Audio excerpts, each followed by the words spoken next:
Almost from the moment they are born, babies learn that emotions are a powerful thing. When they cry, their parents give them food or comfort. When they laugh, their parents laugh back. Over the years, children learn more and more about how to respond appropriately to other people's emotions and how to manage and control their own emotions.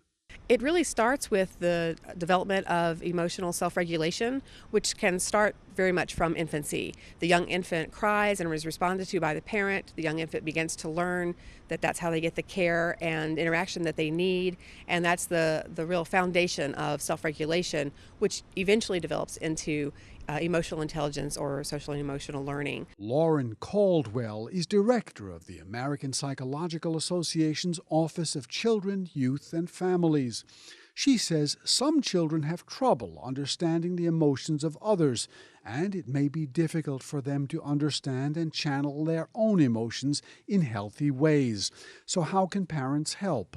It starts very young with being responsive to a baby who expresses those needs through crying and other behaviors, to moving into those toddler years when you've got a 2-year-old where you want to begin to really demonstrate for them how to manage emotions and how to understand emotions and use emotions. So it's modeling behavior by controlling your own emotions, but expressing your own emotion as a parent, and also recognizing and labeling your child's emotion. So when they're having an emotional experience, talking to them about what they're feeling, what that means for them, what it looks like, recognizing and labeling emotion in the environment around you, whether you're watching a television show or reading a book. The character feels this. What is it like when the character feels that? What does the character do? Those types of things, to helping the child also manage their behavior and the corresponding emotions. So setting consistent limits and being very explicit about what those are and how they're supposed to function, what the child can and cannot do, and then being very consistent with that over time. Psychologists say it is important for parents to model good behavior and healthy emotional responses. But sometimes children can behave in ways that make parents explode in anger. It's not a good way to react at all, but it's one that's difficult to never do. The key is, when you have that type of reaction, to recognize it in yourself, stop yourself, take a deep breath, and say to the child, I got really angry and I started yelling at you, and I'm very sorry. That's not how I want to interact with you.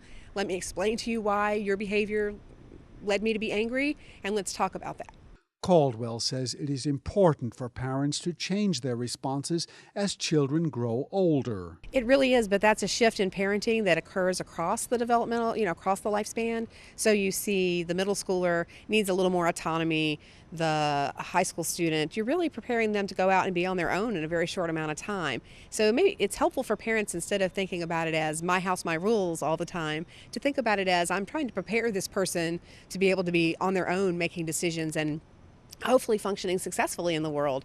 In recent years, schools in America have been focusing more on how children treat each other and themselves, all in an effort to help their students develop their emotional intelligence.